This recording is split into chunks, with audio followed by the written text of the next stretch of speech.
আলোচনা। আজকে যথেষ্ট আমাদের হাতে আছে কসম থেকে প্রকাশিত কয়েকটি দৈনিক। আর আজকের এই সংবাদ বিশ্লেষণ অনুষ্ঠানে অতিথি হিসেবে উপস্থিত আছেন কক্সবাজার শিল্পকলা একাডেমির সাধারণ সম্পাদক বিশিষ্ট সংস্কৃতিজন বিশ্ব।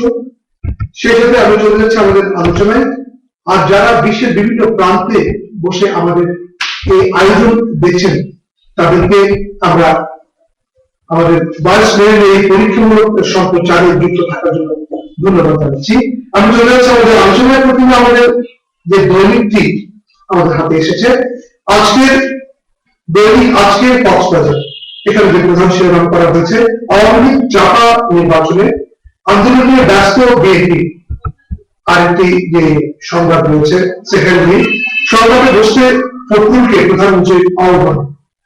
আর দর্শক এগুলো দেখতে পাচ্ছি যে এখানে যে সংবাদগুলো রয়েছে খুব কম সংবাদ, এখানে পুরো পত্রিকা জুড়ে যদিও এটা দৈনিক আজকের সংবাদপত্র, কিন্তু বিশাল একটা বিজ্ঞাপন আমরা দেখতে পাচ্ছি, ফলে এখানে সংবাদের আধিক্য একেবারে নেই বলেই চলে।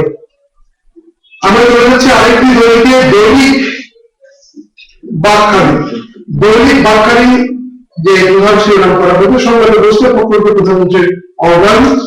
এছাড়াও রয়েছে মানুষ মারা ও সম্পদ ধ্বংসে 50 কোটি টাকা বাজেট।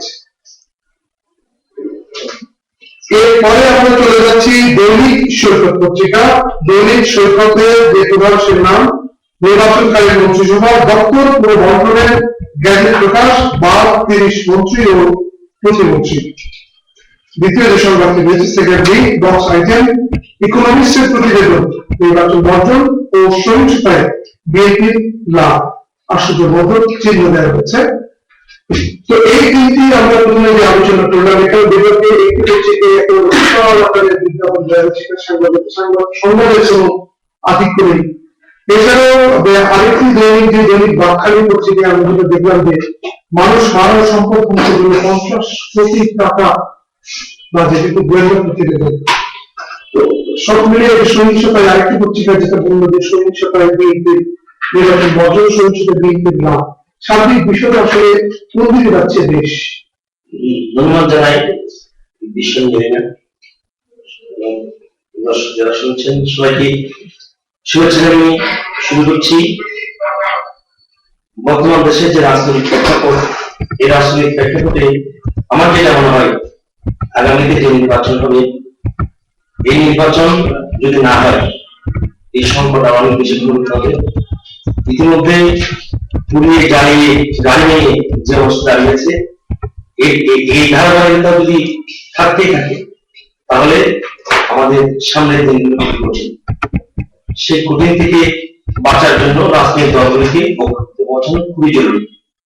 না এই নির্বাচনী সহিংসতার কথা বলছেন, বিএনপি লাভালাভের কথা বলছেন, একটা ক্ষেত্রে আওয়ামী লীগ অনেকগুলি এগিয়ে আছে। আওয়ামী লীগের রাজনৈতিক কৌশলগত অবস্থান থেকে আওয়ামী লীগ নির্বাচনে যাওয়ার জন্য প্রস্তুত। বিএনপিও মাঠ পর্যায়ে নির্বাচনে যাওয়ার জন্য প্রস্তুতি গ্রহণ করেছে, সংবাদপত্রের পাশে বোঝা যায়। কিন্তু বিএনপি শুধু একটি আহ্বানের জন্য বসে রয়েছে। যদি প্রধানমন্ত্রী আহ্বান করেন আলোচনায় বসেন, আমার মনে হয় বিএনপি নির্বাচনে চলে যাবে। বিএনপি যদি নির্বাচনে চলে না যায় তাহলে আমার মনে হয় দেশের সার্বিক পরিস্থিতি খুবই ঘোলাটে হবে এবং এই নির্বাচন বিশ্ববাসীর কাছে গ্রহণযোগ্য। তবে এদিকে আমাদের নির্বাচন বর্জন এবং সহিংসতা যদি হয় তাহলে আলটিমেটলি একদম জিতে একদম হারে নির্বাচন, আর জনগণ কিন্তু বারবার জিতেছে। তো এর ফলে আমরা আশা করি যে খুব দ্রুত সময়ের মধ্যে রাজনৈতিক সংকট রাজনৈতিক দলগুলো উদ্যোগ করবে। আমাদের হাতে আরো কয়েকটি দৈনিক রয়েছে। দৈনিক আমাদের কক্সবাজার। দৈনিক আমাদের কক্সবাজারের যে প্রধান শিরোনাম বিতর্কিত সালমানের বিরুদ্ধে অপহরণ সহ নানা অভিযোগ। দ্বিতীয় যে সেকেন্ডটি রয়েছে উখিয়া সুইচ গেট বন্ধ করে বাড়ি বাণিজ্য। এবং এখানে আরেকটি যে ছোট্ট একটা সংবাদ আছে এক কলামে চকুরিয়ে পিক আপ করতে 175 ঘনফুট চূড়ায় কার উদ্ধার। এরপর আমরা চলে যাচ্ছি দৈনিক ইরানি পত্রিকায়। দৈনিক ইরানি পত্রিকার যে প্রধান শিরোনাম কারা থাকছেন জেলা আওয়ামী লীগের নতুন কমিটিতে। তোমরা বাংলাদেশে শেখ হাসিনা দেশে ফিরবে প্রকাশ করা হবে পূর্ণাঙ্গ কমিটি। আসলে এই যে এই রাজনৈতিক দলগুলোর মধ্যে যে শীর্ষ পর্যায়ে যে গণতান্ত্রিকতার কথা বলা হচ্ছে, পাশাপাশি তৃণমূল পর্যায়ে গণতন্ত্রের একটা প্রক্রিয়া ছিল যে নির্বাচনের মধ্য দিয়ে কমিটিগুলো হবে, কিন্তু নয়বার সময় পরিবর্তন করে যারা তার প্রতিস্থলে পৌঁছতে পারেনি, ফলে এখন দল চলে গেছে কেন্দ্রের হাতে। এখন আজ গত কয়েকদিন ধরে পত্রিকা আসছে আমাদের মধ্যে অনুমোদিত আয়োজন হচ্ছে না, অনেকে হচ্ছে এই হচ্ছে কেউ হচ্ছে ও হচ্ছে। আসলে আওয়ামী লীগের রাজনীতি আর একটু পরিষ্কার হওয়া দরকার নয়। শুধু আওয়ামী লীগ নয়, প্রত্যেক দলেরই উপস্থিতি এটা গণতান্ত্রিক হচ্ছে। এখন উপরের নেত্রী যেটা বলবেন বা নেতা যেটা বলবেন সেরকম সারা বাংলাদেশে হচ্ছে। এবং এটা যদি গণতন্ত্র যদি নিজের দলে চর্চা না হয়, তাহলে আর গণতন্ত্রের কথা যারা বলে তাদের মুখে এটা অনেক সময় শুভ্র হয় না। সেটাই আমাদের হাতে আছে দৈনিক কক্সবাজার। নির্বাচনী মন্ত্রিসভার প্রধান শিরোনাম, নির্বাচনী মন্ত্রিসভার 29 মন্ত্রী প্রতিমন্ত্রী। সেকেন্ডলি করা হয়েছে কক্সবাজার টেকনাফ সড়কে অসংখ্য মৃত্যু পান। আসলে যে টেকনাফ সড়কে আগে আমরা আলোচনা করেছি যে টেকনাফ সড়কে খুব টেক বা সমৃদ্ধ টেকনাফ সড়ক, এখানে যে সাইন যে টেকনাফের যে নির্দেশনা দেওয়া হলো পরিচিহ্নিত করো যে সাইনবোর্ড থাকে না, ফলে এখানে দুর্ঘটনার আশঙ্কা বাড়ছে বলে বলা হচ্ছে। আমাদের হাতে আরেকটি দৈনিক রয়েছে, দৈনিক সূর্য কণ্ঠ। প্রশাসনের নিষেধাজ্ঞা অমান্য করে কক্সবাজার সৈকতে সিন পয়েন্টে স্থাপনা নির্মাণ অব্যাহত। সেকেন্ড দিকে বলা হয়েছে আবার টানা 96 ঘন্টার হরতাল। এখানে একটু গুরুত্বপূর্ণ প্রশ্ন যে প্রশাসনের নিষেধাজ্ঞা অমান্য করে সৈকতে যে স্থাপনা নির্মাণ যে অব্যাহত রেখেছে, আসলে ভ্রাম্যমাণ আদালতের প্রক্রিয়া অব্যাহত আমি যেটা জানি, কিন্তু আমাদের স্থাপনা নির্মাণও অব্যাহত।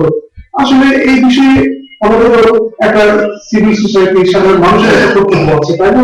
অবশ্যই অবশ্যই এই বিষয়টা আসলে এই আদালতের যে আদেশ সামান্য করা হচ্ছে, এই বিষয়ে কক্সবাজার আমি দেখেছি কক্সবাজার সিভিল সোসাইটি, কক্সবাজার পরিবেশ থেকে শুরু করে সাংবাদিক ফোরাম অনেকবার অনেক আন্দোলন করে, কিন্তু কি কারণে কি অজ্ঞাত কারণে আদালতের আদেশ সামান্য করে আবার সে নির্মাণ কাজ শুরু হয়।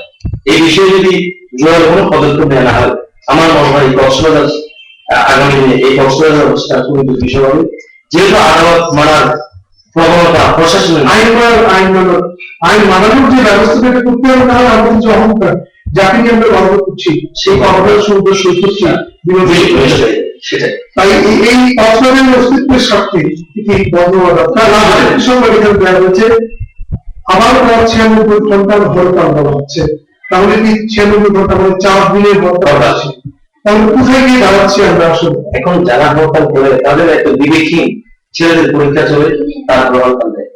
এখন এত বড় হরতাল, এই হরতালের যে দুর্যোগ, যে অবস্থায় দেশ চলে যাচ্ছে, পর্যটন সময় কোনো পর্যটক নেই, হোটেল মোটেল কোনো ব্যবসা নেই, কক্সবাজারের যে অবস্থা, এই অবস্থা যদি এই যে শীত মৌসুম, এই যে পর্যটন মৌসুমে যদি চলমান থাকে, কক্সবাজার মানুষের দুর্দশা অবস্থা হয়ে যায়। যদি আবারও 4 দিনের হরতাল আসে, তাহলে কোথায় গিয়ে দাঁড়াচ্ছি আমি? কোথায় নিয়ে এটা বড় ব্যাপারটা আসে না। রাজনৈতিক দলরা তাদের নিজের স্বার্থ উদ্ধারের জন্য, তারা শুধু ক্ষমতা দেওয়ার জন্য জনগণের কিভাবে সেই চিন্তা তাদের নেই। এখন সেই চিন্তা যদি না থাকে, তাহলে আমার মনে হয় তারা বলছে জনগণের লাশের উপর জনগণের অত্যাচার করে আমরা ক্ষমতায় যাচ্ছি। এই সিস্টেমটাই আসলে বিদ্যমান। আমাদের হাতে আছে দৈনিক সমুদ্র বার্তা। দৈনিক সমুদ্র বার্তার যে প্রধান শিরোনাম এবং বাসকালীন সরকারের গঠিত।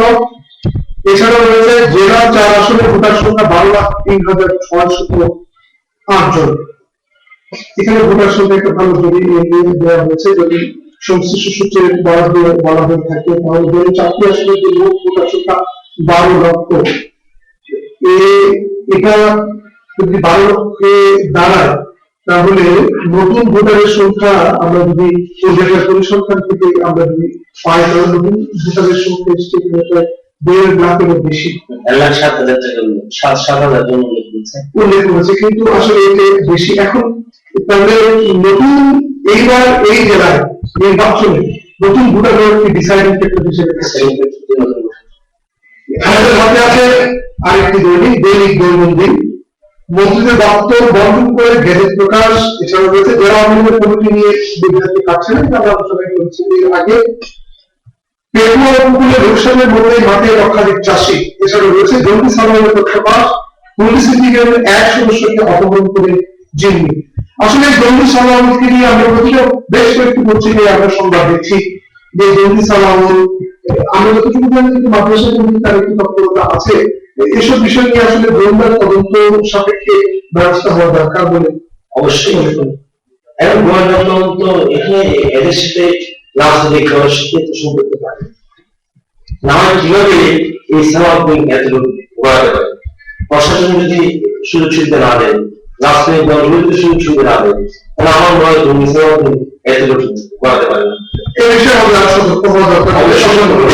আমি বলে যাচ্ছি পরবর্তী দৈনিক সাগর দেশ প্রধান শিরোনাম নির্বাচনকালীন মন্ত্রী 21 প্রতিমন্ত্রী শাহ, যে সেকেন্ড লিখতে রয়েছে চূড়ান্ত মিয়ানমার কথা হচ্ছে জীবন রক্ষাকারী ওষুধ আসছে মাদক। অসাধারণ সুন্দর একটি সংবাদ এটা। অর্থাৎ আমরা এখান থেকে জীবন রক্ষাকারী ওষুধ সেখানে পাঠাচ্ছি, আর সেখান থেকে আমরা ইংরেজি জীবনকে পাঠাচ্ছি, আর সেখান থেকে আমরা মৃত্যুকে দেখে আছি। খুবই সুন্দর একটি সংবাদ এখানে রয়েছে। আমরা চলে যাচ্ছি আরেকটি দৈনিকে, দৈনিক দেশ বিদেশ পত্রিকায় প্রধান শিরোনাম যথারীতি মহাশয় পর্যায়ে আলোচনার উদ্যোগ, লিখে সম্পর্কে প্রধানমন্ত্রীর আহ্বান। সেকেন্ড দিন যেটা বলা হচ্ছে নির্বাচনকারী সরকারের মন্ত্রী প্রতিমন্ত্রীদের দপ্তর গঠন। এছাড়াও এখানে ছোটখাটো বেশ কিছু সংবাদ রয়েছে। এখানে আরেকটি সংবাদ আমরা প্রথম পাতায় দেখলাম যে ঋণ, এটা প্রথম পাতায় প্রেস বিজ্ঞপ্তি দেখছি যে অনেক লম্বা করে প্রেস বিজ্ঞপ্তি এটা আমরা দেখছি।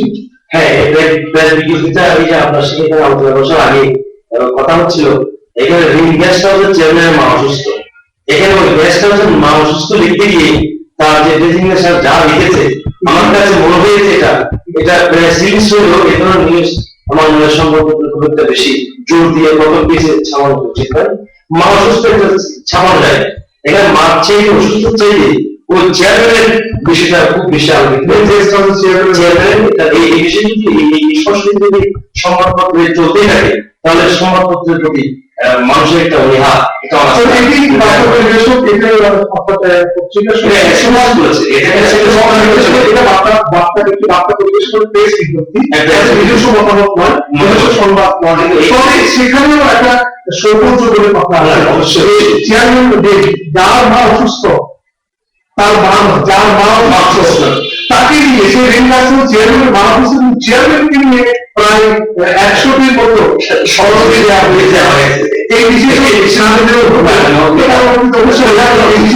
সতর্ক থাকবো। আমাদের হাতে আছে দৈনিক হিমশরী, নির্বাচন নিয়ে মার্কিন কংগ্রেসের উদ্বেগ, পিএসসি পরীক্ষার প্রশ্নপত্র ফাঁস। আছে রূপসী গ্রাম, দৈনিক রূপসী গ্রাম। রূপসী গ্রামের শীর্ষ সংবাদটি রয়েছে নির্বাচনকালীন সরকারের মন্ত্রীরা এই মন্ত্রণালয় পেলেন। এরপর যেটা বক্স আইটেম করে সেকেন্ডারি করা হয়েছে, মন্ত্রী পরিষদ সদস্য 16 মন্ত্রী, 13 প্রতিমন্ত্রী বাদ। এছাড়াও সেখানে আমাদের সিনিয়র সাংবাদিক মোহাম্মদ জিন্না একটি মন্তব্য করতে দেবেন, প্লিজ আল্লাহর রাস্তে পবিত্র নিষ্পাপ শিশুদের নিয়ে গিনিপিগের মতো খেলবেন না। এই যে এর আগে হিমশরীদের প্রশ্নপত্র ফাঁসের সংবাদ দেখছিল, আর প্রশ্নপত্র ফাঁস হয়ে গেল, আসলে কতটুকু ফাঁস হয়, এটি যে আমাদের যে শিক্ষা অধিদপ্তরের মহাপরিচালক সমকান্ত ঘোষ সেটাকে নাকচ করে দিচ্ছেন, এর কারণে যে শিশুদের মন জগতে একটু প্রভাব পড়ছে। আমরা যত কিছু বলি না কেন, শস্যের মধ্যে যদি ভূত থাকে আসলে ভূত লাগে। এখানে যে ধরনের প্রশ্নপত্র ফাঁস হচ্ছে, এই বাংলাদেশে স্বাধীনতার পর থেকে আমরা আমাদের এই প্রজন্মে এসে জানাচ্ছি প্রতি বছরই প্রশ্নপত্র ফাঁসটা নিশ্চয়ই যে কোনো একটা জায়গাতে করছে। এই জায়গাটা যদি পরিচিত করা না যায়, আমার মনে হয় ছাত্রছাত্রীদের এই যে কেউ পাস করবে, কেউ ফেল করবে, শুধু প্রশ্নপত্র পরীক্ষা ব্যাপার না, একটা সরকারি চাকরি করবে, বেসরকারি চাকরি করবে, ওখানে প্রশ্নপত্র ফাঁস হয়ে যায়। এই ফাঁসটা যদি উত্তর না পারি আমরা, তাহলে আমাদের এই মেধাবী ছাত্ররা যারা আসলে এই জায়গায় গিয়ে কম্পিটিশন করার কথা, তারা এগিয়ে যাবে না। যারা মেধাবী ছাত্ররা তারা ওই প্রশ্নপত্র নিয়ে আসলে আমাদের ভবিষ্যতের জায়গা, আমাদের আগামী জায়গাটা কি আরো কিছু প্রশস্ত করতে খুব জরুরি উদ্বেগের বিষয়। এই বিষয়ে আমাদের উদ্যোগ নেওয়া দরকার, সচেতনতা আমাদের পাশাপাশি আর শিশুদের ব্যবহারের বিষয়টা এটা একটু মানে একটু ভালো লেগেছে। শিশুদের যত্ন আমরা ব্যবহার করছে আসলে। এই যে রাজপথে শিশুদের নিয়ে 18 বছরের নিচে শিশুদের নির্দেশনা আছে একটা। সেই নির্দেশনা করতে পারে শিশুদের নিয়ে যাচ্ছে তাই আপনার হোটেলে যান দেখবেন শিশু, রাজপথে শিশু, মা হচ্ছে না শিশু। এই যে সেদিন ঢাকায় মারা গেল, এই যে টিভিতে দেখলাম ঢাকায় মারা গেল, পুলিশ শিশু মারা গেল। এই বিষয়গুলো আমাদের খুবই খুবই একটু মানবিক দৃষ্টিভঙ্গি থেকে নেওয়া দরকার। আমাদের হাতে আছে সর্বশেষ দৈনিক আলোকিত উখিয়া, এখানে শীর্ষ সংবাদ আওয়ামী লীগ বিএনপির কৌশল বিনিময়। প্রধানমন্ত্রীর সাথে যে সেনাবাহিনী ব্যক্ত করেছে সেই কথাটি বলা হচ্ছে। আরেকটি উঠিয়ে 10 কোটি টাকা দিয়ে প্রকল্পের ভিত্তিপ্রস্তর স্থাপন করে কোন পদ্ধতিটা বলা হয়নি, এখানে কয়েকটি প্রকল্পের কথা বলা হয়েছে। তো এই হচ্ছে এখানে ধরেন যে ইনভেস্টর চেয়ারম্যানের মার্কেটিং সংবাদ এখানে দোয়াটা আমরা শুনলাম প্রথম পৃষ্ঠে এই স্থান না পেলেও চলতো। তো সব মিলিয়ে আমাদের আজকে এখানে অক্সফোর্ড থেকে প্রকাশিত 14টি দৈনিকের যে সংবাদ পর্যালোচনা আমরা করলাম। তবে এখানে আপনি সংস্কৃত করে নিয়েছিলেন, সংস্কৃত সংবাদ করে স্থানীয় দৈনিকে গুরুত্ব পাচ্ছে বলে মনে হচ্ছে? আমার মনে হয় সংস্কৃতির যে বিষয়টা আছে কোনো গুরুত্বই দিচ্ছে না কোনো। এটা আরো বেশি দেওয়া দরকার। এই কারণে কক্সবাজার জেলার জন্য কক্সবাজার পাবলিক অঞ্চল লড়াইতে পারে, এটা নিয়ে অনেক বেশি নিউজ দেখা যায়। যেমন কক্সবাজার শিল্পকলা একাডেমি যে ভবন আছে, এই ভবনের যে অবস্থা, জ্বালানি ব্যবস্থা, এটা যদি সংবাদপত্রের মাধ্যমে যথাযথ দৃষ্টি আকর্ষণ করা যেত, আমার মনে হয় সারা বাংলাদেশে কক্সবাজারের জন্য 14 কোটি 20 লক্ষ টাকা মতো একটা ব্যাপার কক্সবাজার আসতে পারত যদি সাংস্কৃতিক কক্সবাজার শিল্প একাডেমি তৈরি হতো।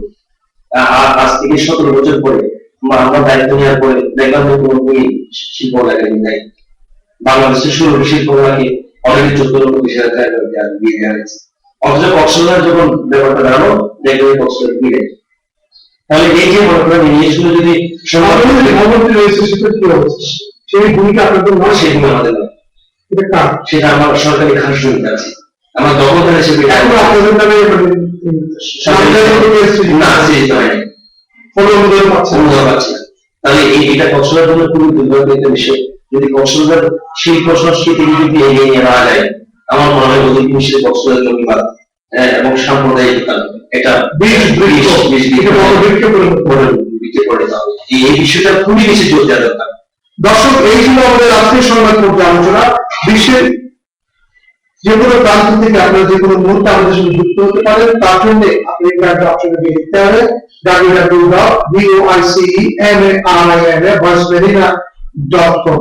দর্শক, আমাদের অতিথি এখন আমাদের সঙ্গে যে পর্যালোচনা, সেই পর্যালোচনার মধ্যে দিয়ে যে প্রতিভাত হচ্ছে যে কক্সবাজারকে আমরা বিশ্বের এমন একটি জায়গায় নিয়ে চাই যার মধ্য দিয়ে বাংলাদেশ নতুন একটি আঙ্গিক পাবে, বাংলাদেশ মাথা উঁচু করে দাঁড়াবার আরেকটি নতুন আমরা প্রক্রিয়া শুরু করতে পারি। আর তার অন্যতম অনুষঙ্গ হচ্ছে আমাদের বহুমাত্রিক পর্যটন। বহুমাত্রিক পর্যটনের আবার প্রধান উপাদান হচ্ছে আমাদের সংস্কৃতি। তাই কক্সবাজারের লোক সংস্কৃতির কে উঠে তুলে ধরতে স্থানীয় দৈনিকগুলো ভূমিকা রাখবে এমন প্রত্যাশায় শেষ করছি আমাদের আজকের আয়োজন। সাথে থাকার জন্য ধন্যবাদ সবাইকে।